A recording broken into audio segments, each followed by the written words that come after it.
సరే చరణ్ గారు, మీరు ఇది చూస్తూ ఉన్నారు అంటే ప్రభుత్వం మొన్న వారం రోజుల క్రితం మియాపూర్లో ఒక కంప్లైంట్ ఫైల్ అయిన తర్వాత దానిలో ఎవరెవరు పెద్ద పెద్ద ఇవన్నీ మామూలు ఆన్లైన్ బెట్టింగ్ గేమ్స్, ఈ దగ్గుబాటి రాణా కానీ లేకపోతే ప్రకాష్ రాజ్ గారు కానీ లేకపోతే ఈ మంచు లక్ష్మి గారు వీళ్ళు ప్రమోట్ చేసింది గేమ్స్, ఆన్లైన్ గేమ్స్.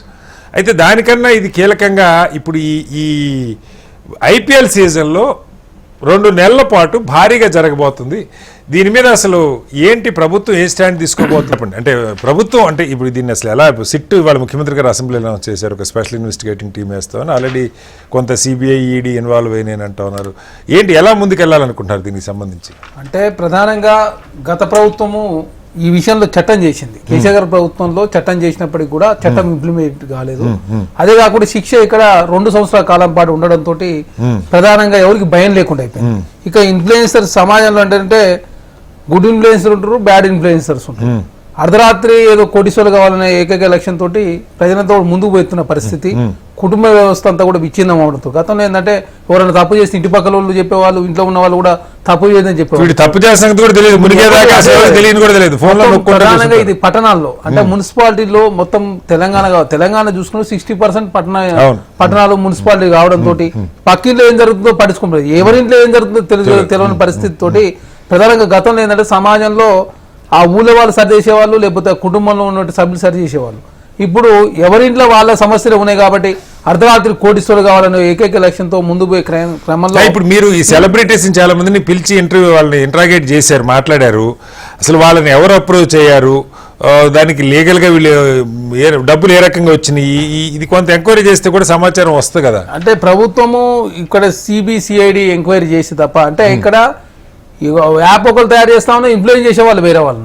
ఇక్కడనే కాదు, మీకు స్టాక్ ఎక్స్చేంజ్ కూడా అదే జరిగింది. వారిని ఏమంటారు పంప్ అండ్ డంప్ స్కామ్స్ అని రీసెంట్ గా బయటపడ్డది. ఇక్కడ ఫిల్మ్ ప్లే సార్ వాళ్ళు అంటే వాళ్ళ షేర్లు కొనుగోలు చేస్తారు, ఈ షేర్లు బాగున్నాయని ప్రమోట్ చేయడంతో వారిని చూసి వేరే వాళ్ళ షేర్లు కొనడంతో వాళ్ళు స్టాక్ ఎక్స్చేంజ్ నష్టాలు వచ్చి సూసైడ్ చేసుకున్నప్పుడు ఈ స్కామ్ కూడా బయటపడే పరిస్థితి. కాబట్టి రకరకాల రూపాలు ఇప్పుడు ఐపీఎల్ చూసినప్పుడు బాలుకు బెట్టింగ్స్, లేకపోతే ఇక్కడ ప్రధానంగా అంటే రాజకీయ నాయకులే తప్పు చేస్తున్నారు. ఆంధ్ర రాష్ట్రంలో ఉన్నప్పుడు కోడి పంద్యాలు, మీరు కోడి పంద్యాలు కోర్టు ఇది వేరే అని చెప్పినప్పుడు కోడి పంద్యాలు రాజకీయ నాయకులు, లేకపోతే ఇట్లాంటి వ్యవహారాలు చేసే వెనకాల రాజకీయ నాయకులు ఉంటున్నారు. శ్రీనివాసరెడ్డి సంబంధించినటువంటి అదొకటి. ఇక్కడ ఏమంటే ఈ ఎవరైనా నేరగాల వెనక ఎవరు అంటే ప్రధానంగా ఫస్ట్ రాజకీయ నాయకులు, పోలీసు వాళ్ళు, లేకపోతే అధికారులు.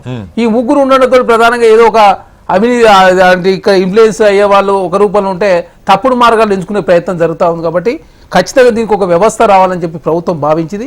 ఈ రోజు అసెంబ్లీ సాక్షిగా మాట ఇస్తున్నామని చెప్పి చాలా స్పష్టంగా ముఖ్యమంత్రి అని చెప్పి, ఎందుకంటే కాంగ్రెస్ ప్రభుత్వం తెలంగాణ రాష్ట్ర అధికారులకు వచ్చిన తర్వాత మేము చూస్తాం డ్రగ్స్, గంజాయి మీ చేతిలో ఎంతవరకు ఉంటుంది అన్నది నాకు అర్థం కాని విషయం. ఎందుకంటే ఏంటంటే ఎక్కడో అది ఎవడో దాన్ని తయారు చేస్తాడు ఒక యాప్, ఈ డబ్బులు అవన్నీ ఆన్లైన్లో ఇప్పుడు గూగుల్ ప్లే స్టోర్లోనో లేదా ఇంకో ఐఫోన్లోనో యాప్ డౌన్లోడ్ చేసుకునే ఫెసిలిటీ ఇస్తున్నారు. బెట్టింగ్ యాప్లన్నీ ఫోన్లో డౌన్లోడ్ చేసుకుంటే రూపాయి ఖర్చు లేకుండా యాప్ డౌన్లోడ్ అయిపోతుంది. బాల్కి బెట్టింగ్లు పెడుతున్నారు. ఆ డబ్బులు మరి ముందే కట్టాలా తర్వాత కట్టాలా నాకు తెలియదు, లేదా డబ్బులు కూడా కొంత డిపాజిట్ చేసుకుంటారు, ముందు డబ్బులు వెళ్ళిపోతున్నాయి. ఎట్లా అసలు మనం ఎట్లా కంట్రోల్ చేయగలుగుతాం జాతీయ స్థాయిలో ప్రభుత్వం పూనుకోకుండా?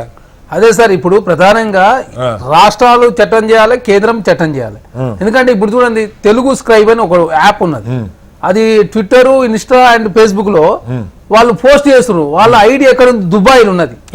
దాని రాష్ట్ర ప్రభుత్వం పట్టలేని పరిస్థితి, ఎవరి మీద కేసులు పెట్టాలా? ఈ రోజు వచ్చి కొంత దిలీప్ అనే వ్యక్తి, ఆయన ఏకంగా డిజిటల్ మీడియాకు డైరెక్టర్.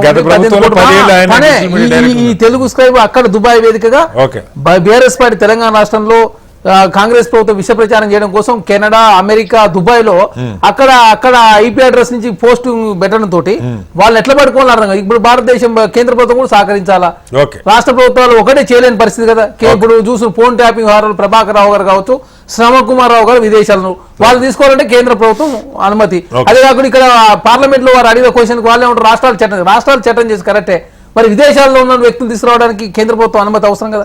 కేంద్ర ప్రభుత్వం ప్రత్యేక చొరవ చూపించాలి కదా. రాష్ట్రాలకు ఉన్నటువంటి పరిధి చాలా తక్కువ, ఎందుకంటే దేశాల మధ్య ఒప్పందాలు చాలా ఉంటాయి. అదే కాక మన రాయబార కేంద్రాలు ఉంటాయి, ఆ దేశంతో ఒప్పందాలు ఉంటాయి, రాష్ట్రాలకు ఒప్పందాలు ఉంటాయి కదా. రాష్ట్రం దేశంతో ఉంటే దేశం మొత్తం ప్రపంచంలో ఉంటది కదా.